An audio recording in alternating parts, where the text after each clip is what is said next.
ಎಲ್ಲರಿಗೂ ನಮಸ್ಕಾರ. ನನ್ನ ಯೂಟ್ಯೂಬ್ ಚಾನಲ್ಗೆ ಸ್ವಾಗತ. ಆತ್ಮೀಯರೇ ಮತ್ತು ವಿದ್ಯಾರ್ಥಿಗಳೇ, ನಾನು ಉಡುಪಿ ದೊಡ್ಡನಗುಡ್ಡೆಯ ವಾಸಂತಿ ಅಂಬಲ್ಪಾಡಿ. ವಿದ್ಯಾರ್ಥಿಗಳೇ ಹಾಗೂ ಆತ್ಮೀಯರೇ, ನೀವಿನ್ನೂ ನನ್ನ ಚಾನಲ್ಗೆ ಹೊಸಬರಾಗಿದ್ದಲ್ಲಿ ಮೊದಲು ಸಬ್ಸ್ಕ್ರೈಬ್ ಮಾಡುವುದನ್ನು ಮರೆಯದಿರಿ. ಹಾಗೆ ಒಂದು ಲೈಕ್ ಕೊಡಿ, ಕಮೆಂಟ್ ಮಾಡಿ ಮತ್ತು ನಿಮ್ಮ ಸ್ನೇಹಿತರಿಗೂ ಕೂಡ ಶೇರ್ ಮಾಡಿ. ಆತ್ಮೀಯರೇ ಮತ್ತು ವಿದ್ಯಾರ್ಥಿಗಳೇ, ಇಂದಿನ ವಿಡಿಯೋದಲ್ಲಿ ನಾವು ವಿಶ್ವೇಶ್ವರ ಭಟ್ ಇವರು ಬರೆದಂತಹ ಮೌಲ್ಯಗಳಿಗೆ ಟಾಟ ಹೇಳದೆ ಪವಾಡ ಮಾಡಿದ ಅನರ್ಘ್ಯ ರತ್ನ ಅನ್ನುವಂಥ ಲೇಖನವನ್ನು ನೋಡೋಣ ವಿದ್ಯಾರ್ಥಿಗಳೇ. ಅದಕ್ಕಿಂತ ಮೊದಲು ನಾವು ವಿಶ್ವೇಶ್ವರ ಭಟ್ ಇವರ ಪರಿಚಯವನ್ನು ನೋಡ್ತಾ ಹೋಗೋಣ. ವಿಶ್ವೇಶ್ವರ ಭಟ್ ಇವರು ಉತ್ತರ ಕನ್ನಡ ಜಿಲ್ಲೆಯ ಕುಮಟಾದ ಮೂರೂರಿನಲ್ಲಿ ಜನಿಸಿದಂಥ ವಿಶ್ವೇಶ್ವರ ಭಟ್ ಇವರು ಭೂಗರ್ಭಶಾಸ್ತ್ರದಲ್ಲಿ MSc ಮಾಡಿ ನಂತರ ಪತ್ರಿಕೋದ್ಯಮದಲ್ಲಿ 4 ಚಿನ್ನದ ಪದಕದೊಂದಿಗೆ MAಯನ್ನು ಮಾಡಿದವರು. ಇಂಗ್ಲೆಂಡಿನಲ್ಲಿ ಪತ್ರಿಕೋದ್ಯಮದಲ್ಲಿ ಉನ್ನತ ವ್ಯಾಸಂಗವನ್ನು ಮಾಡಿದಂತಹ ಇವರು ಮುಂದೆ ಏಷ್ಯನ್ ಕಾಲೇಜ್ ಆಫ್ ಜರ್ನಲಿಸಮ್ನಲ್ಲಿ ಅಸಿಸ್ಟೆಂಟ್ ಪ್ರೊಫೆಸರ್ ಆಗಿ ಕೆಲವೊಂದು ಸಮಯ ಕೆಲಸ ಮಾಡಿದವರು. ನಂತರ ಕೇಂದ್ರ ಪ್ರವಾಸೋದ್ಯಮ ಹಾಗೂ ಸಂಸ್ಕೃತಿ ಖಾತೆ ಸಚಿವರಿಗೆ ವಿಶೇಷ ಕರ್ತವ್ಯ ಅಧಿಕಾರಿಯಾಗಿಯೂ ಕರ್ತವ್ಯವನ್ನು ನಿರ್ವಹಿಸಿದವರು. ಇವರು ಕನ್ನಡದ ಪತ್ರಕರ್ತರು, ಸೃಜನಶೀಲ ಬರಹಗಾರರು, ಅಂಕಣಕಾರರಾಗಿಯೂ ಕೂಡ ಹೆಸರನ್ನು ಪಡೆದಿದ್ದಾರೆ. ಅದರ ಜೊತೆಯಲ್ಲಿ ಇವರು ವಿಜಯ ಕರ್ನಾಟಕ ಮತ್ತು ಕನ್ನಡಪ್ರಭ ಈ ಕನ್ನಡ ಪತ್ರಿಕೆಗಳ ಹಾಗೂ ಸುವರ್ಣ ನ್ಯೂಸ್ ಸುದ್ದಿ ವಾಹಿನಿಯ ಪ್ರಧಾನ ಸಂಪಾದಕರಾಗಿಯೂ ಕೂಡ ಕೆಲಸ ಮಾಡಿದ್ದಾರೆ. 2016ರಲ್ಲಿ ಪುನರಾರಂಭಿಸಿದ ವಿಶ್ವವಾಣಿ ಪತ್ರಿಕೆಯ ಪ್ರಧಾನ ಸಂಪಾದಕರಾಗಿ ಕಾರ್ಯವನ್ನು ನಿರ್ವಹಿಸಿದ್ದಾರೆ. ಇವರು ವಿಶ್ವವಾಣಿ ಪತ್ರಿಕೆಯ ಮಾತೃ ಸಂಸ್ಥೆಯಾದಂತಹ ವಿಶ್ವಾಕ್ಷರ ಮೀಡಿಯಾ ಪ್ರೈವೇಟ್ ಲಿಮಿಟೆಡ್ನ ವ್ಯವಸ್ಥಾಪಕ ನಿರ್ದೇಶಕರು ಕೂಡ ಆಗಿದ್ದಾರೆ. ಹಾಗೆಯೇ ಮಾಜಿ ರಾಷ್ಟ್ರಪತಿ ಡಾಕ್ಟರ್ APJ ಅಬ್ದುಲ್ ಕಲಾಂ ಇವರ ಜೊತೆ 14 ದಿನ 4 ದೇಶಗಳಲ್ಲಿ ಪ್ರಯಾಣಿಸಿದ್ದಾರೆ. ಸುಮಾರು 74ಕ್ಕೂ ಹೆಚ್ಚಿನ ದೇಶವನ್ನು ಸುತ್ತಿದಂತಹ ಅನುಭವವನ್ನು ಪಡೆದಂತಹ ವಿಶ್ವೇಶ್ವರ ಭಟ್ ಇವರು ಕನ್ನಡದಲ್ಲಿ 64ಕ್ಕೂ ಹೆಚ್ಚು ಪುಸ್ತಕಗಳನ್ನು ಬರೆದಿದ್ದಾರೆ. ಜೊತೆಯಲ್ಲಿ ಪತ್ರಿಕೋದ್ಯಮಕ್ಕೆ ಸಂಬಂಧಿಸಿದಂತಹ ಅನೇಕ ಪುಸ್ತಕಗಳನ್ನು ಕೂಡ ರಚಿಸಿದ್ದಾರೆ. 108 ಮಾತು, ಜನಗಳ ಮನ ಮತ್ತು ಸುದ್ದಿ ಮನೆ ಕತೆ ಇವು ಇವರ ಜನಪ್ರಿಯ ಅಂಕಣಗಳು. 2005ರ ಸುವರ್ಣ ಕರ್ನಾಟಕ ರಾಜ್ಯೋತ್ಸವ ಪ್ರಶಸ್ತಿ ಸೇರಿದಂತೆ ಅನೇಕ ಗೌರವ ಪ್ರಶಸ್ತಿಗಳಿಗೆ ಪಾತ್ರರಾಗಿದ್ದಾರೆ. ವಿದ್ಯಾರ್ಥಿಗಳೇ, ಈಗ ನಾವು ನೇರವಾಗಿ ವಿಶ್ವೇಶ್ವರ ಭಟ್ ಇವರು ಬರೆದಂತಹ ಮೌಲ್ಯಗಳಿಗೆ ಟಾಟ ಹೇಳದೆ ಪವಾಡ ಮಾಡಿದಂತಹ ಅನರ್ಘ್ಯ ರತ್ನ ಅನ್ನುವಂತಹ ಈ ವಿಶೇಷವಾದಂತಹ ಲೇಖನವನ್ನು ನೋಡೋಣ. ಅನರ್ಘ್ಯ ರತ್ನ ಅಂದರೆ ಬೆಲೆ ಬಾಳುವಂತಹ ರತ್ನ ಅನ್ನುವಂತಹ ರತ್ನ ಅಂದರೆ ನಿಮಗೆಲ್ಲ ಗೊತ್ತಿರ್ಬೋದು, ಮಣಿ ಅನ್ನುವಂತಹ ಒಂದು ಅಮೂಲ್ಯವಾದಂತಹ ಮಣಿ ಅಂತ ತಿಳ್ಕೊಳ್ಬೋದು. ಈ ಅಮೂಲ್ಯವಾದಂತಹ ಮಣಿ ಯಾರು ಅಂದರೆ ರತನ್ ಟಾಟಾ. ಈ ರತನ್ ಟಾಟಾ ಇವರ ಬಗ್ಗೆ ವಿದ್ಯಾರ್ಥಿಗಳೇ, ಈ ಪಾಠಕ್ಕೆ ಸಂಬಂಧಿಸಿದ ಹಾಗೆ 2 ಪ್ರಶ್ನೆಗಳಿವೆ ನೋಡಿ. ಮೊದಲ ಪ್ರಶ್ನೆ, ರತನ್ ಟಾಟಾ ಇವರ ಜೀವನ ಮತ್ತು ಸಾಧನೆಯನ್ನು ವಿವರಿಸಿರಿ. 2ನೇ ಪ್ರಶ್ನೆ, ಮೌಲ್ಯಗಳಿಗೆ ಟಾಟಾ ಹೇಳದೆ ಪವಾಡ ಮಾಡಿದ ಅನರ್ಘ್ಯ ರತ್ನ ಈ ಲೇಖನದ ಆಶಯವನ್ನು ಬರೆಯಿರಿ. ವಿಶ್ವೇಶ್ವರ ಭಟ್ ಇವರು ಹೇಳ್ತಾರೆ, ರತನ್ ಟಾಟಾ ತಮಗೆ ಯಾವ ರೀತಿ ಎಲ್ಲಿ ದೊರಕಿದ್ರು, ಎಲ್ಲಿ ಸಿಕ್ಕಿದ್ರು, ಅವರ ಭೇಟಿ ಹೇಗಾಯಿತು ಅನ್ನುವಂಥದ್ದನ್ನು ಈ ಲೇಖನದಲ್ಲಿ ವಿವರಿಸ್ತಾರೆ ಅವರು. ಒಮ್ಮೆ ರತನ್ ಟಾಟಾ ಅವರನ್ನು ನೋಡುವಂತಹ ಒಂದು ಅಪೂರ್ವವಾದಂತಹ ಅವಕಾಶ ವಿಶ್ವೇಶ್ವರ ಭಟ್ ಅವರಿಗೆ ದೊರಕಿತ್ತು.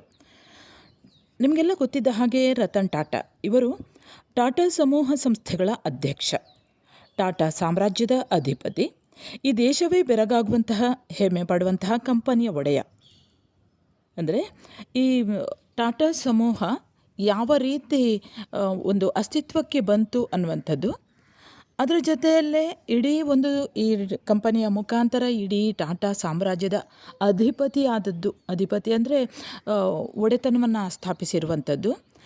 ಹಾಗೆ ಇಡೀ ದೇಶವೇ, ನಮ್ಮ ದೇಶವೇ ಬೆರಗಾಗಿ ನೋಡುವಂತಹ ಹಾಗೆ ಹೆಮ್ಮೆ ಪಡುವಂತಹ ಈ ಕಂಪನಿಯ ಒಡೆಯರಾಗಿರುವಂತಹ ಈ ರತನ್ ಟಾಟಾ ಅವರನ್ನು ಕಾಣುವಂತಹ ಅಪೂರ್ವವಾದಂತಹ ಅವಕಾಶ ಅವರು ಹೇಳ್ತಾರೆ. ವಿಶ್ವೇಶ್ವರ ಭಟ್ ಹೇಳ್ತಾರೆ, ಟಾಟಾ ಕೈಯಾಡಿಸದ ಕ್ಷೇತ್ರವೇ ಇಲ್ಲ. ಇಂತಹ ರಂಗದಲ್ಲಿ ಆತ ಬಂದಿಲ್ಲ ಎಂಬುದಿಲ್ಲ. ಟಾಟಾ ಕಣ್ಣಿಗೆ ಕಾಣುವ ಸರ್ವಾಂತರ್ಯಾಮಿ.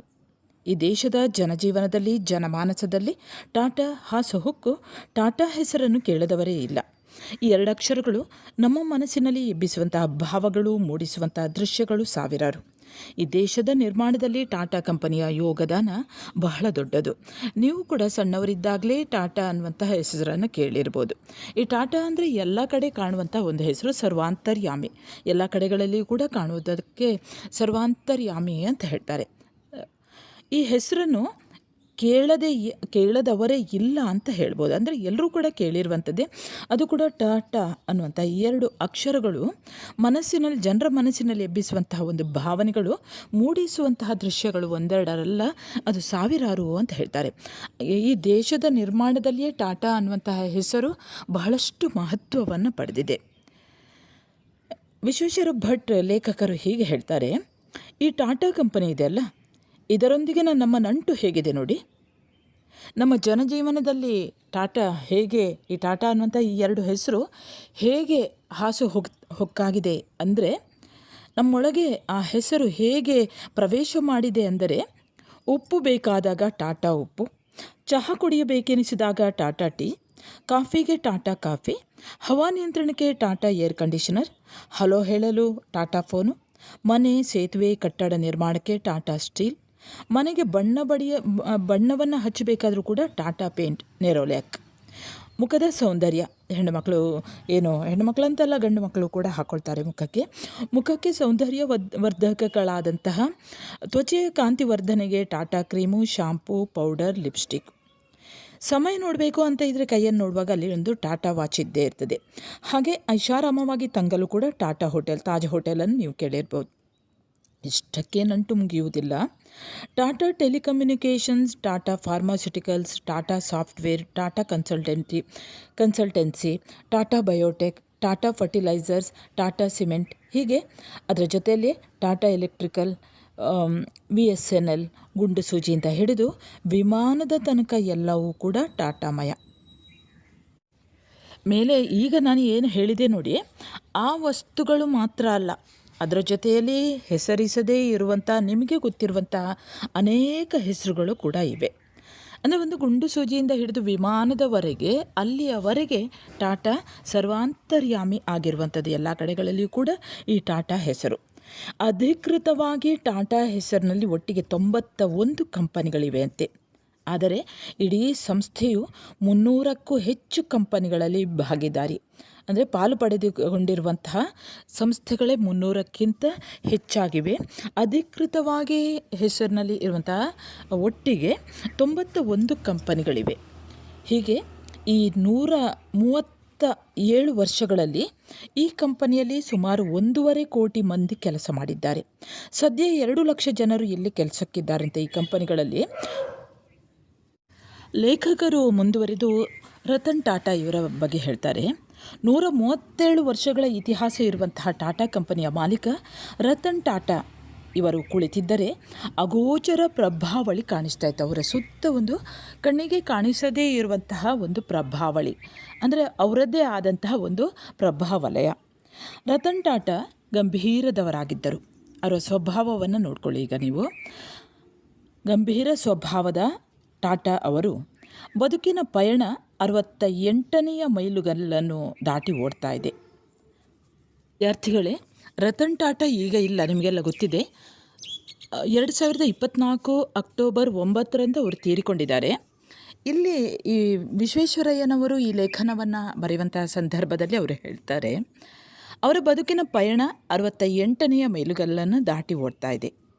ಆ ಬೆಕ್ಕಿನ ಕಣ್ಣುಗಳಲ್ಲಿ ಹಲವು ಕನಸುಗಳ ಹುಯ್ದಾಟ. 79,000 ಕೋಟಿ ರು ಸಂಸ್ಥೆಯ ಅಧ್ಯಕ್ಷನಾದರೂ ಕೂಡ ರತನ್ ಟಾಟಾ ಶುದ್ಧ ಸಂಕೋಚ, ಹಿಂಜರಿಕೆ ಸ್ವಭಾವದವ.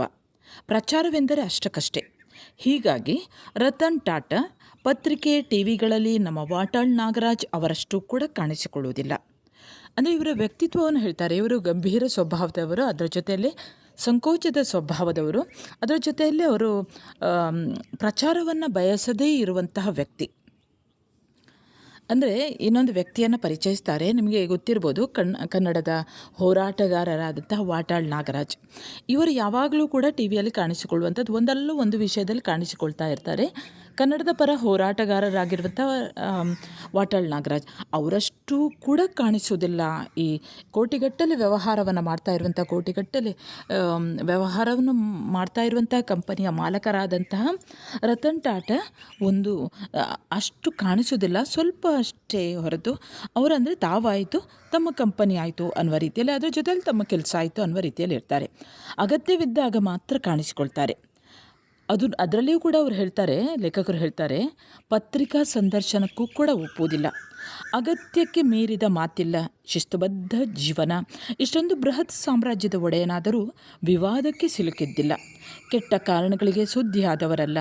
ಟಾಟಾ ಕಂಪನಿಯನ್ನು ಕಟ್ಟಿದ ಮಹಾಮಹಿಮರಾದ ಜಮ್ಶೆಡ್ಜಿ ನವಲ್ ಹಾಗೂ JRD ಹೆಜ್ಜೆಯಲ್ಲಿಯೇ ಮುನ್ನಡೆಯುತ್ತಿರುವ ರತನ್ ಇನ್ನೂ 7 ವರ್ಷಗಳ ಕಾಲ ಈ ಕಂಪನಿಯ ಅಧ್ಯಕ್ಷರಾಗಿ ಮುಂದುವರಿಯಲಿದ್ದಾರೆ.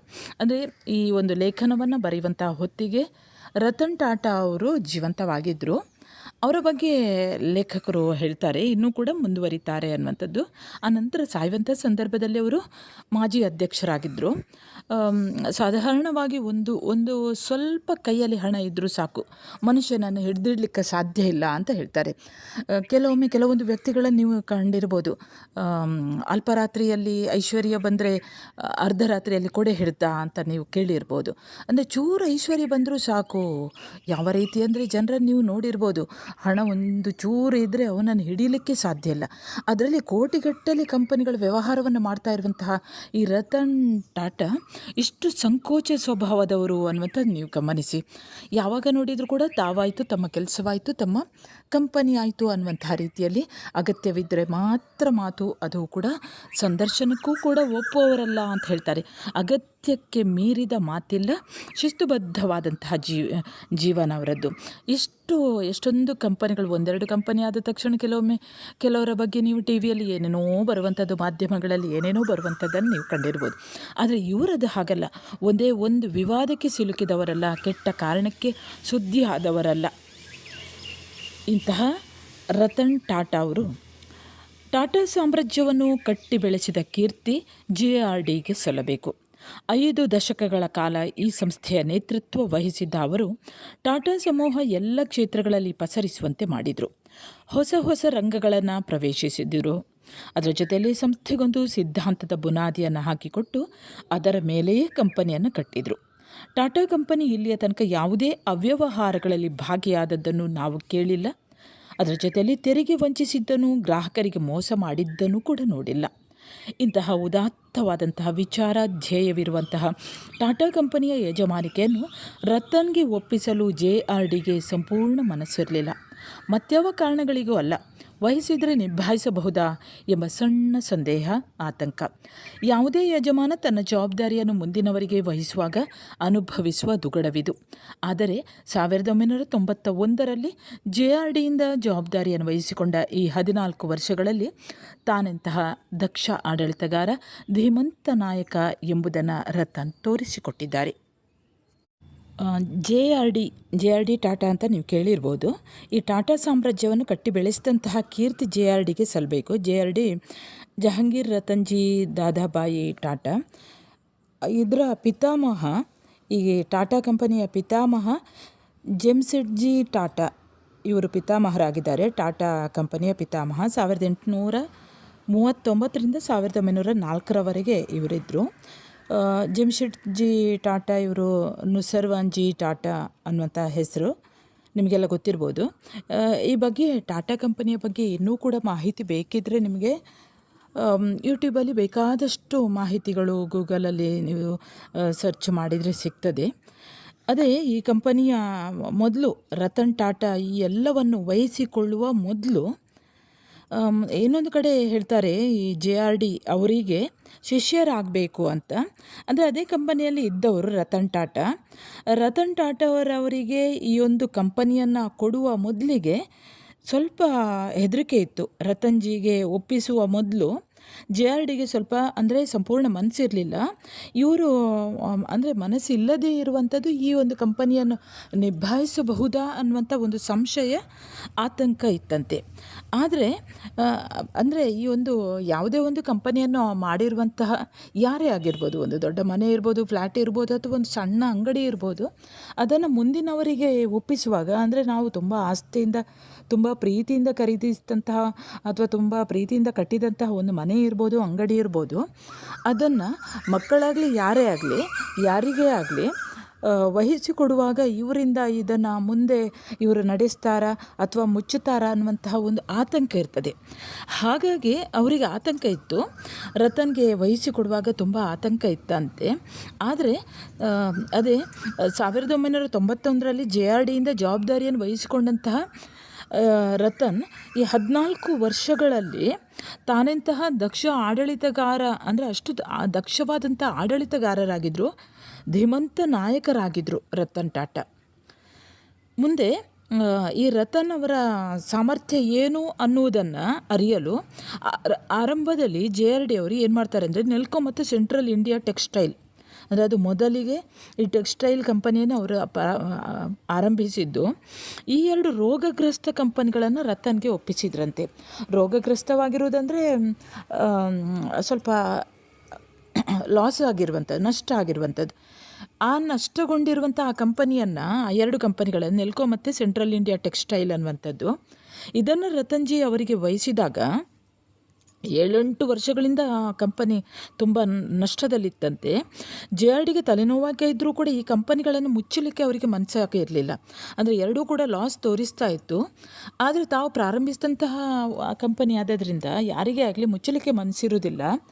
ಹಾಗಾಗಿ ಮೊದಲಿಗೆ ಈ 2 ಕಂಪನಿಯನ್ನು ರತನ್ ಟಾಟಾ ಅವರಿಗೆ ವಹಿಸಿದ್ರಂತೆ. ಅವರು ಏನು ಮಾಡ್ತಾರೆ, ರತನ್ಗೆ ಇದು ಬಹಳ ದೊಡ್ಡ ಸವಾಲಾಗಿತ್ತಂತೆ ಆ ಕಂಪನಿಗಳನ್ನು ವಹಿಸಿಕೊಂಡಾಗ. ಹಾಗೆ ತಮ್ಮ ಸಾಮರ್ಥ್ಯ ತೋರಿಸಲು ಸದವಕಾಶ, ತಾನು ಎಂಥವನು, ತಾನು ಈ ಉದ್ಯಮದಲ್ಲಿ ಮುಂದುವರಿಯಲು ಅವಕಾಶ ಉಂಟಾ ಅಥವಾ ಮುಂದುವರಿಯುತ್ತೇನೆ ಅನ್ನುವಂಥದ್ದು, ಲಾಸ್ ಆಗಿರುವ ಕಂಪನಿಯನ್ನು ಮುಂದೆ ಲಾಭಕರವಾಗಿ ಮಾರ್ಪಾಡು ಮಾಡಲಿಕ್ಕೆ ತನಗೆ ಅದೊಂದು ಸದವಕಾಶ ಅಂತ ರತನ್ಜಿ ಟಾಟಾ ಅವರು ಯೋಚನೆ ಮಾಡಿಕೊಂಡ್ರಂತೆ. ಇದೊಂದು ಸದವಕಾಶ. ಅವ್ರು ಏನು ಮಾಡಿದರು, 2 ವರ್ಷಗಳಲ್ಲಿ ಸೆಂಟ್ರಲ್ ಇಂಡಿಯಾ ಟೆಕ್ಸ್ಟೈಲನ್ನು ಲಾಭದಾಯಕವಾಗಿ ಮಾಡಿ ತೋರಿಸಿದ್ರಂತೆ. ಹಾಗೆ ನೆಲ್ಕೋ ಕೂಡ 2 ವರ್ಷಗಳಲ್ಲಿ ಅವರು ಅಷ್ಟು ಲಾಭವನ್ನು ತಂದು ತೋರಿಸಿದ್ರಂತೆ. ಆ ದಿನಗಳಲ್ಲಿ ರತನ್ ಸ್ವತಃ ಸಿಬ್ಬಂದಿಯ ಜೊತೆಯಲ್ಲಿ ಕೆಲಸ ಮಾಡ್ತಾಯಿದ್ರು, ಅವರ ಜೊತೆಯಲ್ಲೇ ಊಟಕ್ಕೆ ಕುಳಿತುಕೊಳ್ತಾ ಇದ್ರು. ನೆಲ್ಕೋವನ್ನು ಲಾಭಕ್ಕೆ ತಿರುಗಿಸಿದ್ದು ಒಂದು ದೊಡ್ಡ ಪವಾಡ ಅಂತೆ. ಇಂದಿಗೂ ಕೂಡ ಅವರು ನೆಲ್ಕೋ ದಿನಗಳನ್ನು ನೆನಪಿಸಿಕೊಳ್ಳುವುದುಂಟು.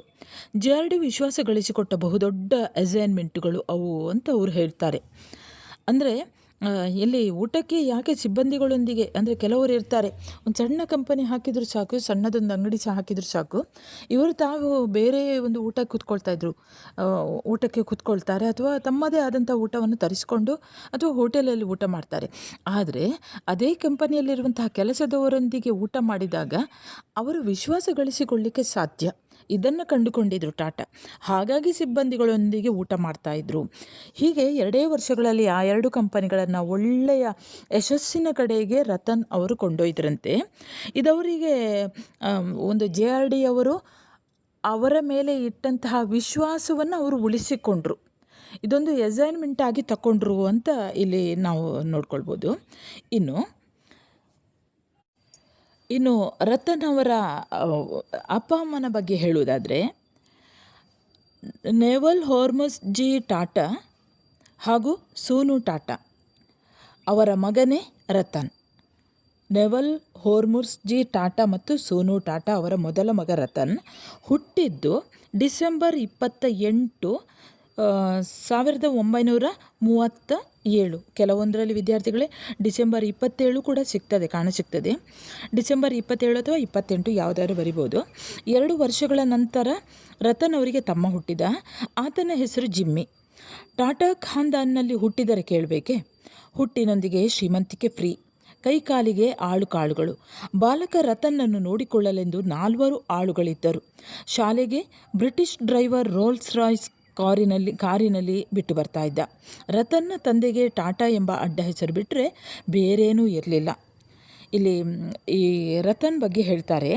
ರತನ್ ಮತ್ತು ಅವರ ತಮ್ಮ ಜಿಮ್ಮಿ ಅವರು ಅದೇ ಈ ಮೊದಲೇ ಇಷ್ಟು ಟಾಟಾ ಅನ್ನುವಂತಹ ಖಾನ್ದಾನ್ ಅಂತಹ ಒಂದು ಹೆಸರಿನ ಪ್ರಸಿದ್ಧ ಮನೆತನದಲ್ಲಿ ಹುಟ್ಟಿದಂತಹ ಈ ರತನ್ ಅವರಿಗೆ ಅಂದರೆ ಶ್ರೀಮಂತಿಕೆ ಇಲ್ಲದಿದ್ದರೂ ಕೆಲವೊಮ್ಮೆ ಒಳ್ಳೆಯ ರೀತಿಯಲ್ಲಿ ತಮ್ಮ ಮಕ್ಕಳನ್ನು ನೋಡ್ಕೊಳ್ತಾರೆ. ಆದರೆ ಶ್ರೀಮಂತಿಕೆಯಲ್ಲಿ ಹುಟ್ಟಿದಂಥ ಮಗುವಿಗೆ ನೋಡಿಕೊಳ್ಳಿಗೆ ಆಳುಕಾಳುಗಳಿಗೇನು ಕಡಿಮೆಯೇ? ಅಂತಹ ಒಂದು ಸುಖದ ಸುಪ್ಪತ್ತಿಗೆಯಲ್ಲಿ ಹುಟ್ಟಿದಂಥ ರತನ್. ಅದೇ ಅವರು ಹೇಳ್ತಾರೆ, ಹುಟ್ಟಿನೊಂದಿಗೆ ಶ್ರೀಮಂತಿಕೆ ಪ್ರಿಯ ಅಂತ. ಕೈಕಾಲಿಗೆ 4 ಆಳುಕಾಳುಗಳು. ಬಾಲಕ ರತನ್ನ ನೋಡಿಕೊಳ್ಳಲು ಅಂತ 4-6 ಆಳುಗಳಿದ್ದರು. ಶಾಲೆಗೆ ಬ್ರಿಟಿಷ್ ಡ್ರೈವರ್ ರೋಲ್ಸ್ ರಾಯ್ಸ್ ಕಾರಿನಲ್ಲೇ ಬಿಟ್ಟು ಬರ್ತಾ ಇದ್ದ. ರತನ್ನ ತಂದೆಗೆ ಟಾಟಾ ಎನ್ನುವಂಥ ಅಡ್ಡ ಹೆಸರು ಬಿಟ್ಟರೆ ಬೇರೇನೂ ಇರಲಿಲ್ಲ. ಜಮ್ಶೆಡ್ಜಿ ಕುಟುಂಬಕ್ಕೆ ಹತ್ತಿರದ ಸಂಬಂಧ. ನೆವಲ್ನ ತಂದೆ ತಾಯಿ ಅಂದರೆ ರತನ್ ಅವರ ಅಜ್ಜ ಅಜ್ಜಿ ಬೇಗರಿನ್ ತೀರಿ ಹೋದ್ರಂತೆ. ನೆವಲ್ ಅನಾಥಾಶ್ರಮದಲ್ಲಿ ಬೆಳೆಯಬೇಕಾಯಿತು. ಇವರ ಬಗ್ಗೆ ನೀವು ಗೂಗಲಲ್ಲಿ ಸರ್ಚ್ ಮಾಡಿದರೆ ಮಾಹಿತಿ ಸಿಗ್ತದೆ. 3 ವರ್ಷ ಅಲ್ಲಿಯೇ ಬೆಳೆದಿದ್ದಾಯಿತು. ಅಂದರೆ ಇಲ್ಲಿ ಇವರ ರತನ್ ಟಾಟಾ ಅವರ ತಂದೆ ತಾಯಿಯ ಬಗ್ಗೆ ಹೇಳ್ತಾರೆ. ಅಂದರೆ ತಂದೆ ಹುಟ್ಟಿದ್ದು ಅವರ ತಂದೆ ತಾಯಿ ಬೇಗನೆ ತೀರ್ಕೊಂಡಿದ್ರು. ಅಜ್ಜ ಅಜ್ಜಿ ರತನ್ ಅವರ ಅಜ್ಜ ಅಜ್ಜಿ ಬೇಗನೆ ತೀರ್ಕೊಂಡಿದ್ರು. ಹಾಗಾಗಿ ನೆವಲ್ ಅವರು ಅನಾಥಾಶ್ರಮದಲ್ಲಿ ಬೆಳೆದ್ರಂತೆ. ಹಾಗಾದರೆ ಅವರು ಹೇಗೆ ಶ್ರೀಮಂತಿಕೆಯಲ್ಲಿ ಬಂದರು ಅನ್ನುವಂಥದ್ದನ್ನು ನೋಡಿ. ಸಂತಾನ ಭಾಗ್ಯವಿಲ್ಲದ ಹಾಗೂ ಗಂಡನನ್ನು ಕಳೆದುಕೊಂಡಂತಹ ವಿಧವೆ ನವಾಜ್ ಬಾಯಿ ಟಾಟಾ ಎಂಬಾಕೆ ತನ್ನ ಆಸ್ತಿಯನ್ನು ನೋಡಿಕೊಳ್ಳಲು ಸುಂದರ ಗಂಡು ಮಗುವನ್ನು ದತ್ತು ಸ್ವೀಕರಿಸಲು ಯೋಚಿಸ್ತಾ ಇದ್ದಾಗ ಅನಾಥಾಶ್ರಮದಲ್ಲಿ ಬೆಳೆಯುತ್ತಿದ್ದ ನೆವಲ್ ಕಣ್ಣಿಗೆ ಬಿದ್ದ. ನವಾಜ್ ಬಾಯಿ ಸರ್ ರತನ್ ಟಾಟಾ ಹೆಂಡತಿ. ಅದೇನೋ ಎನಿಸಿತೋ ಏನೋ, ಪುಟ್ಟ ನೆವಲ್ ಆಕೆಯನ್ನು ಆಕರ್ಷಿಸಿದ. ಆತನನ್ನು ಮನೆಗೆ ಕರೆತಂದಳು. ಆತನಿಗೆ ತನ್ನೆಲ್ಲ ಆಸ್ತಿ ಬರೆದಳು. ನವಲ್ ಕೂಡ ಟಾಟಾ ಕಂಪನಿಯಲ್ಲಿ ತನ್ನನ್ನು ತೊಡಗಿಸಿಕೊಂಡ. ಇವಿಷ್ಟು ಇತಿಹಾಸ. ನವಲ್ ಸಣ್ಣ ವಯಸ್ಸಿನಲ್ಲಿ ಸೋನು ಎಂಬಾಕೆಯನ್ನು ಪ್ರೀತಿಸಿ ಮದುವೆಯಾದ. ಇವರಿಗೆ ಹುಟ್ಟಿದವನೇ ರತನ್ ಟಾಟಾ. ನವಲ್ ಸೋನು ಸಂಬಂಧ ಸರಿಯಾಗಿರಲಿಲ್ಲ. ಅಂದರೆ ಅವರು ಗಂಡ ಹೆಂಡತಿ ಅಷ್ಟು ಇದು ಇರಲಿಲ್ಲ ಅಂತೆ. ಗಂಡ ಹೆಂಡತಿ ಇಬ್ಬರೂ ಕೂಡ ಸಣ್ಣ ಸಣ್ಣ ವಿಷಯಗಳಿಗೂ ಕೂಡ ಹೊಡೆದಾಡ್ತಾ ಇದ್ರು. ಕೊನೆಗೆ ಇಬ್ಬರೂ ಕೂಡ ವಿಚ್ಛೇದನಕ್ಕೆ ನಿರ್ಧರಿಸಿದರು. ಆಗ ರತನ್ಗೆ 7 ವರ್ಷ. ತಂದೆ ತಾಯಿಯರ ಒಡಕಲು ಸಂಬಂಧ ರತನ್ ಮೇಲೆ ತೀವ್ರ ಪರಿಣಾಮ ಬೀರಲಿಕ್ಕೆ ಸಾಕು. ತನ್ನಿಬ್ಬರು ಮಕ್ಕಳನ್ನು ಕೊಡುವಂತೆ ಸೋನು ಹಠ ಹಿಡಿದಳು. ಆದರೆ ನವಲ್ ಟಾಟಾ ತಾಯಿ ನವಾಜ್ ಬಾಯಿ ಬಿಡಲಿಲ್ಲ. ತನ್ನ ಮೊಮ್ಮಗನಿಗೆ ತನ್ನ ಗಂಡನ ಹೆಸರು ರತನ್ ಎಂದೇ ಹೆಸರಿಟ್ಟಳು. ಇಷ್ಟೇ ಅಲ್ಲ, ತನ್ನ ಮಗುವನ್ನು ಅಕ್ಕರೆಯಿಂದ ಸಾಕಿದಳು. ರತನ್ ಟಾಟಾ ಜೊತೆಗೆ ಮಾತುಕತೆಗೆ ಕುಳಿತುಕೊಳ್ಳಿ ಅಥವಾ ಅವರ ಸಂದರ್ಶನವನ್ನು ಆಲಿಸಿ ಅಥವಾ ಅವರ ಅಂತಃಕರಣದ ಮಾತುಗಳಲ್ಲಿ ಇಣುಕಿದರೆ ಹೆಜ್ಜೆ ಹೆಜ್ಜೆಗೂ ತಮ್ಮ ಅಜ್ಜಿಯನ್ನು ನೆನಪಿಸಿಕೊಳ್ಳುತ್ತಾರೆ. ಆಕೆ ನನಗೆ ಪ್ರೀತಿ ಏನೆಂಬುದನ್ನು ಹೇಳಿದಳು. ಆಕೆ ತಾಯಿಯ ವಾತ್ಸಲ್ಯ ತೋರಿದಳು. ಆಕೆ ನನಗೆ ಜೀವನ ಮೌಲ್ಯ ಕಲಿಸಿದ ಗುರುವಾದಳು. ಇಂದು ನಾನಾಗಿದ್ದರೆ ಅದಕ್ಕೆ ಅವಳೇ ಕಾರಣ. ಅಂದರೆ ರತನ್ ಟಾಟಾ ಅವರ ತಂದೆಯನ್ನು ನವಾಜ್ ಬಾಯಿ ಟಾಟಾ ಅವರು ದತ್ತು ಮಗುವಾಗಿ ಸ್ವೀಕರಿಸ್ತಾರೆ. ನವಲ್ ಎಂತ ಮಾಡ್ತಾನೆ ಅಂದರೆ, ಸಣ್ಣ ಪ್ರಾಯದಲ್ಲಿ ಸೋನು ಅನ್ನುವವಳನ್ನು ಪ್ರೀತಿಸಿ ಮದುವೆ ಆಗ್ತಾನೆ. ಪ್ರೀತಿಸಿ ಮದುವೆ ಆದ ನಂತರ ಅವರಿಬ್ಬರ ಸಂಬಂಧ ಸರಿ ಇರುವುದಿಲ್ಲ. 2 ಮಕ್ಕಳು ಹುಡ್ತಾರೆ. ಆಗ 2 ಮಕ್ಕಳನ್ನು ಕೂಡ ಜಿಮ್ಮಿ ಮತ್ತು ರತನ್ ಅವರನ್ನು ತಾಯಿ ಸೋನು ತನಗೆ ಕೊಡಬೇಕು ಅಂತ ವಿಚ್ಛೇದನಕ್ಕೆ ಅರ್ಜಿ ಹಾಕಿದ ನಂತರ ಕೇಳ್ಕೊಳ್ತಾಳೆ. ಆದರೆ ನವಲ್ನ ತಾಯಿ ಅಂದರೆ ರತನ್ ಅವರ ಅಜ್ಜಿ ನವಾಜ್ ಬಾಯಿ ಅವರು ಬಿಡಲಿಲ್ಲ ಅಂತೆ. ತನ್ನ ಆ ಮಗುವನ್ನು ತನ್ನ ತಾಯಿಯೊಟ್ಟಿಗೆ ಹೋಗಲಿಕ್ಕೆ ಬಿಡಲಿಲ್ಲ, ತಾವೇ ಇಟ್ಕೊಂಡ್ರು. ಈ ರತನ್ ಅವರಿಗೆ ಹೆಸರು ಬರಲಿಕ್ಕೆ ಏನು ಕಾರಣ ಅನ್ನುವಂಥದ್ದನ್ನು ನೋಡಿ. ಈ ನವಾಜ್ ಬಾಯಿ ಅವರು ತನ್ನ ಗಂಡನ ಹೆಸರನ್ನು ತನ್ನ ಮೊಮ್ಮಗನಿಗೆ ಇಟ್ಟದ್ದು. ನೀವು ಸರಿಯಾಗಿ ನೆನಪಲ್ಲಿ ಇಟ್ಕೊಳ್ಳಿ, ರತನ್ ಅನ್ನುವಂಥದ್ದು. ಅಷ್ಟೇ ಅಲ್ಲ, ತನ್ನ ಮಗುವಿನಂತೆ ಅಕ್ಕರೆಯಿಂದ, ಅಂದರೆ ತನ್ನ ದತ್ತು ಮಗ ಸ್ವಲ್ಪ ಸಂಸಾರದ ತಾಪತ್ರಯಲ್ಲಿ ಇರಬೇಕು. ಅಂದರೆ ಹೆಂಡತಿಯಿಂದ ವಿಚ್ಛೇದನ ತೆಗೆದುಕೊಂಡು, ಅಂದರೆ ಅಲ್ಲಿ ಸ್ವಲ್ಪ ತಾಪತ್ರಗಳು ಇರ್ತವೆ, ಕೆಲವೊಂದು ಇದರಲ್ಲಿ ಇರ್ತದೆ, ಅದು ಬಿಡಿ. ಈ ಮೊಮ್ಮಗುವನ್ನು ತಾನು ಬಹಳ ಒಳ್ಳೆಯ ರೀತಿಯಲ್ಲಿ ಅಜ್ಜಿ ಸಾಕಿದ್ದಂತೆ. ಅದನ್ನೇ ತಮ್ಮ ಸಂದರ್ಶನದಲ್ಲಿ ಹೇಳ್ತಾರೆ. ಅಜ್ಜಿ ನನಗೆ ಪ್ರೀತಿ ಅಂದರೆ ಏನು ಅನ್ನುವಂಥದ್ದನ್ನು ಹೇಳಿಕೊಟ್ಲು, ತಾಯಿಯ ವಾತ್ಸಲ್ಯವನ್ನು ಹೇಳಿಕೊಟ್ಲು, ಆಕೆ ನನಗೆ ಜೀವನದ ಮೌಲ್ಯವನ್ನು ಕಲಿಸಿದಂತಹ ಗುರುವಾದ್ಲು ಅಂತ ಹೇಳ್ತಾರೆ. ಇಂದು ತಾನು ಇಷ್ಟು ದೊಡ್ಡ ಒಂದು ಅಂತಸ್ತಿನಲ್ಲಿ ಇರಬೇಕು, ಇಷ್ಟು ದೊಡ್ಡದಾಗಿ ಬೆಳಿಬೇಕು ಅಂತ ಇದ್ದರೆ ತನ್ನ ಅಜ್ಜಿ ಕಾರಣ ಅಂತ ಹೇಳ್ತಾರೆ. ತಂದೆ ತಾಯಿಯ ಕಲಹದ ಸಂಬಂಧವೋ, ಬಾಲ್ಯದ ಕಹಿ ಕದಡಿದ ನೆನಪೋ ಏನೋ, ರತನ್ ಟಾಟಾ ಇಂದಿಗೂ ಮದುವೆ ಆಗಿಲ್ಲ, ಇಂದಿಗೂ ಒಂಟಿ. ಒಮ್ಮೆ ಮದುವೆ ಆಗಲು ನಿರ್ಧರಿಸಿದ್ರಂತೆ. ಆಮಂತ್ರಣ ಪತ್ರಿಕೆ ಮುದ್ರಣಕ್ಕೆ ಹೋಗುವ ಮೊದಲೇ ಕೂಡಲಿರುವ ಸಂಬಂಧ ಕಳಚಿಬಿತ್ತಂತೆ. ಅನಂತರ ಮದುವೆಯ ಯೋಚನೆಯನ್ನೇ ತಲೆಯಿಂದ ತೆಗೆದು ಹಾಕಿಬಿಟ್ಟರು. ಅಂದರೆ ಕೆಲವೊಮ್ಮೆ ಏನಾಗ್ತದೆ, ಕೆಲವೊಂದು ಮಕ್ಕಳಿಗೆ ತಮ್ಮ ಸಂಬಂಧಗಳಲ್ಲಿ ಅಥವಾ ತಂದೆ ತಾಯಿಯರಲ್ಲಿ ಏನಾದರೂ ಇಂತಹ ಸಮಸ್ಯೆಗಳು ಇದ್ದಾಗ, ನಾನು ಕೂಡ ಕೆಲವೊಂದು ಗಂಡು ಮಕ್ಕಳನ್ನು ನೋಡಿರುವಂಥದ್ದುಂಟು. ಯಾರ್ಯಾರನ್ನೂ ನೋಡಿಕೊಂಡು ಅಪ್ಪ ಅಮ್ಮನ ಒಂದು ಸ್ವಭಾವವನ್ನು ನೋಡಿಕೊಂಡಿರ್ಬೋದು, ದಿನನಿತ್ಯ ಕಚ್ಚಾಡುವಂಥದ್ದನ್ನು ನೋಡಿಕೊಂಡಿರ್ಬೋದು, ಅಥವಾ ಪಕ್ಕದ ಮನೆಯವರು ಕೆಲವರು ಕಚ್ಚಾಡಿಕೊಂಡಿರುವವರನ್ನು ನೋಡಿಯೂ ಕೆಲವೊಂದು ಮಕ್ಕಳು ಮದುವೆ ಆಗದೇ ಇದ್ದದ್ದನ್ನು ನಾನು ನೋಡಿದ್ದೇನೆ. ಇಲ್ಲಿಯೂ ಕೂಡ ರತನ್ ಟಾಟಾ ಅವರು ಏನು ಮಾಡ್ತಾರೆ, ತನ್ನ ತಂದೆ ತಾಯಿಯರಿಂದಾಗಿ ಅವರು ಮದುವೆ ಆಗುವ ಯೋಚನೆಯನ್ನೇ ಬಿಟ್ಟರಂತೆ. ಒಂದು ಮದುವೆ ಮಾಡುವ ಯೋಚನೆ ಮಾಡಿದ್ರು. ಇನ್ವಿಟೇಷನ್ ಕೂಡ ಪ್ರಿಂಟ್ ಆಗಿತ್ತಂತೆ ನೋಡಿ, ಪ್ರಿಂಟ್ ಆಗಲಿಕ್ಕೆ ಹೋಗಿತ್ತು. ಆದರೆ ಅದು ಯಾವುದೋ ಕಾರಣದಿಂದ ಸಂಬಂಧ ಕಳಚಿಬಿತ್ತು. ಹಾಗಾಗಿ ನಂತರ ಅವರು ಮದುವೆಯ ಯೋಚನೆಯೇ ಮಾಡಲಿಲ್ಲ ಅಂತೆ. ಕೆಲವರು ಅದೇ ನಾನು ಹೇಳಿದಲ್ವ, ಸಣ್ಣ ಒಂದೆರಡು ಅಂಗಡಿ ಇದ್ದರೆ ಸಾಕು, ಹೆಂಡತಿ ಜೀವಂತ ಇದ್ದರೂ ಕೂಡ ಇನ್ನೊಂದು ಮದುವೆ ಆಗ್ತಾರೆ. ಮದುವೆ ಆಗಿ ಸತ್ತ ನಂತರ ಇನ್ನೊಂದು ಮದುವೆ ಆಗೋದು ಬೇರೆ ವಿಷಯ, ಇದ್ದಾಗಲೇ ಮದುವೆ ಆಗ್ತಾರೆ.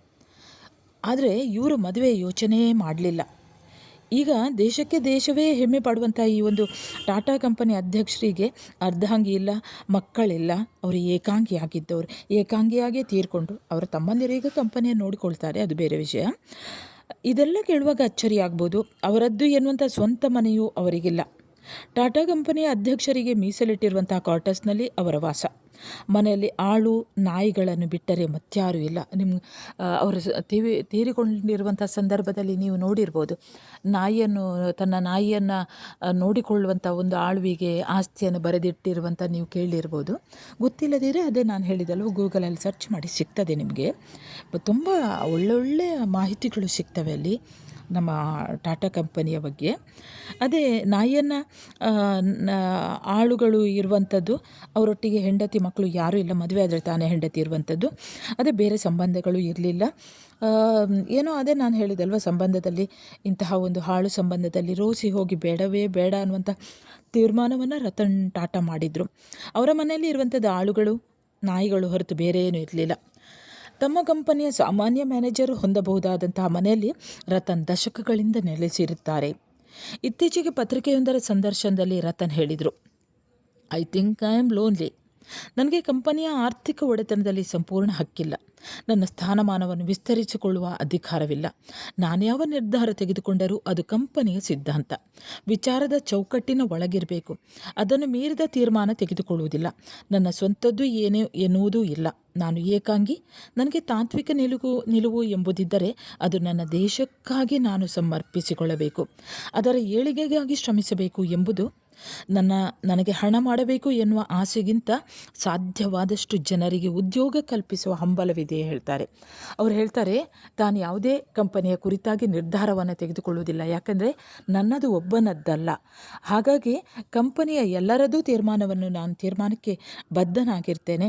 ಅದು ಕೂಡ ನಾನು ಸ್ವಂತವಾಗಿ ಯಾವುದೇ ನನ್ನ ಸ್ಥಾನಮಾನವನ್ನು ವಿಸ್ತರಿಸಲಿಕ್ಕೆ ಹೋಗುವುದಿಲ್ಲ. ಅದು ಏನಿದ್ರೂ ಕೂಡ ಕಂಪನಿಯ ಸಿದ್ಧಾಂತ, ವಿಚಾರದ ಚೌಕಟ್ಟಿನ ಒಳಗೆ ಇರಬೇಕು. ನಾನು ಯಾವ ನಿರ್ಧಾರವನ್ನು ತೆಗೆದುಕೊಂಡರೂ ಕೂಡ ಅದು ಕಂಪನಿಗೆ ಸಂಬಂಧಿಸಿದ ಹಾಗೆ ಇರಬೇಕು ಅನ್ನುವಂಥದ್ದನ್ನು ಹೇಳ್ತಾರೆ. ನಾನು ನನ್ನನ್ನು ದೇಶಕ್ಕಾಗಿ ಸಮರ್ಪಿಸಿಕೊಳ್ಬೇಕು, ಅದರ ದೇಶದ ಏಳಿಗೆಗಾಗಿ ನಾನು ನನ್ನನ್ನು ತೊಡಗಿಸಿಕೊಳ್ಬೇಕು. ನನಗೆ ಹಣ ಮಾಡಬೇಕು ಅನ್ನುವಂತಹ ಉದ್ದೇಶವಿಲ್ಲ, ಆಸೆ ಇಲ್ಲ. ಸಾಧ್ಯವಾದಷ್ಟು ಜನರಿಗೆ ನೀವು ಕೇಳಿರ್ಬೋದು, ಯಾರೇ ಕೇಳಿದರೂ ಕೂಡ ಅವರು ಹಣವನ್ನು ಕೊಡದೇ ಇರುವಂಥದ್ದೇ ಇರಲಿಲ್ಲ ಅಂತೆ. ದೇಶಕ್ಕಾಗಿ ಎಷ್ಟು ಬೇಕಾದರೂ ಕೂಡ. ಕೆಲವೊಂದು ಉದಾಹರಣೆಗಳನ್ನು ನೀವಲ್ಲಿ ನೋಡ್ಬೋದು. ರತನ್ ನಡೆಯನ್ನು ಗಮನಿಸಿ ಹೇಳ್ತಾರೆ, ಅದು ಆತನ ನುಡಿಯಂತಿದೆ, ನುಡಿ ಸಹ ನಡೆಯಂತಿದೆ. ಅಂದರೆ ನುಡಿ ಬೇರೆ, ಕೆಲವರದ್ದು ನುಡಿ ಬೇರೆ, ನಡೆ ಬೇರೆ ಇರ್ತದೆ. ಇವರದ್ದು ಹಾಗಲ್ಲ, ತಾವು ಏನು ಹೇಳ್ತಾರೋ ಅದೇ ರೀತಿಯಲ್ಲಿ ನಡೀತಾ ಇದ್ರು. ಆರಂಭದಲ್ಲಿ ಕಾರ್ಮಿಕ ನಾಯಕ ರಾಜನ್ ನಾಯರ್ ಹಾಗೂ ರೂಸಿ ಮೋದಿ ಜೊತೆ ಏರ್ಪಟ್ಟಿದ್ದನ್ನು ಬಿಟ್ಟರೆ ರತನ್ ಸ್ನೇಹಮಯಿ. ಸಂಘರ್ಷಕ್ಕಿಂತ ಪೈಪೋಟಿಯಲ್ಲಿ ಒಲವು. ನ್ಯಾಯಯುತವಾಗಿ ಹಣ ಸಂಪಾದಿಸಬೇಕೆಂಬ ನಿಲುವಿಗೆ ಬದ್ಧ. Be bold, think big, lead, never follow ಎಂಬುದು ಅವರ ಜೀವನ ವಾಕ್ಯ. ಇದನ್ನು ಸರಿಯಾಗಿ ನೆನಪಲ್ಲಿ ಇಟ್ಟುಕೊಳ್ಳಿ ವಿದ್ಯಾರ್ಥಿಗಳೇ. ಟಾಟಾ ಕಂಪನಿಯ ಧ್ಯೇಯ ವಾಕ್ಯವೂ ಕೂಡ ಅದೇ. ಟಾಟಾ ಸಂಸ್ಥೆಯನ್ನು ಗ್ಲೋಬಲ್ ಮಯವಾಗಿಸುವುದು ಅವರ ಹಂಬಲ.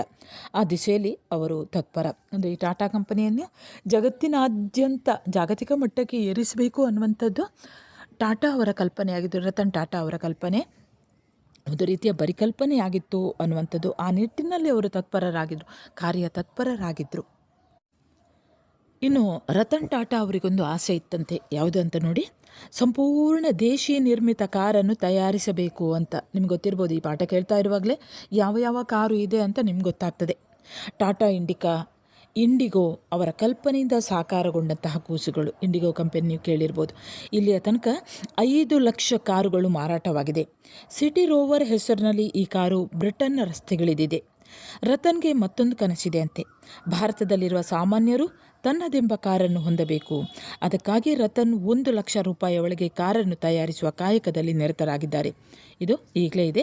ಇದು ಸಾಧ್ಯವಾದರೆ ಸಂಪರ್ಕ ಪವಾಡ ಅಥವಾ ರಸ್ತೆ ಕ್ರಾಂತಿಯಾಗುವುದು ದಿಟ.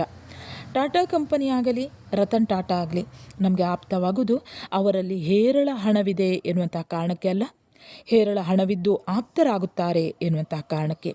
ನಮ್ಮ IT ದೊರೆಗಳು ನಮಗೆ ಅದು ಕೊಡಿ ಇದು ಕೊಡಿ, ಇಲ್ಲದಿದ್ದರೆ ನಾವು ನಿಮ್ಮೂರನ್ನು ಬಿಟ್ಟು ಹೋಗ್ತೇವೆ ಎಂದು ಧಮಕಿ ಹಾಕುವುದನ್ನು, ಸರ್ಕಾರವನ್ನೇ ಬ್ಲ್ಯಾಕ್ ಮೇಲ್ ಮಾಡುವುದನ್ನು ನೋಡುತ್ತಿದ್ದೇವೆ. ಅವರ ಜಾಗದಲ್ಲಿ ರತನ್ ಟಾಟಾ ಕೂಡ ನಿಂತಿದ್ದಾರೆ. ಅವರ ಬಾಯಿಂದ ಇಂತಹ ಒಂದೇ ಒಂದು ಮಾತು ಕೂಡ ಹೊರಬಿದ್ದಿಲ್ಲ. ಅವರೆಂದೂ ಸರ್ಕಾರದ ಗುದಮುರಿಗೆ ಕಟ್ಟಿದವರಲ್ಲ. ಸರ್ಕಾರವೇ ಅವರ ಕಂಪನಿಗೆ ಇನ್ನಿಲ್ಲದ ಆಮಿಷ ತೋರಿಸಿ ಕೈಕೊಟ್ಟಾಗಲೂ ರತನ್ ಸಂಯಮ ಕಳೆದುಕೊಂಡವರಲ್ಲ. ಇಂದಿಗೂ ಕೂಡ ಉತ್ತಮ ಕೆಲಸ, ಸಂಬಳ, ಉದ್ಯೋಗ ತೃಪ್ತಿ, ಆತ್ಮಗೌರವದ ಕಾಯಕಕ್ಕೆ ಟಾಟಾ ಕಂಪನಿಯನ್ನು ಮೀರಿಸುವವರಿಲ್ಲ. ಈ ಭಾವನೆ ಪ್ರತಿಯೊಬ್ಬ ನೌಕರನಲ್ಲಿಯೂ ಮೊಳೆಯಬೇಕು ಎಂಬುದು ರತನ್ ಟಾಟಾ ಆಶಯ. ಅಂದರೆ ಯಾವುದೇ ಒಂದು ಕಂಪನಿಯಲ್ಲಿ ಕೆಲವೊಮ್ಮೆ ಸಂಬಳದ ವಿಷಯ ಇರ್ಬೋದು, ಕೆಲಸದ ವಿಷಯ ಇರ್ಬೋದು, ಅಥವಾ ಯಾವುದೇ ಒಂದು ಕಾರಣದಿಂದ ಇರ್ಬೋದು, ಕೆಲವೊಮ್ಮೆ ಕೆಲಸದವರು ಬಿಟ್ಟು ಹೋಗುವಂಥದ್ದು ಇರ್ತದೆ.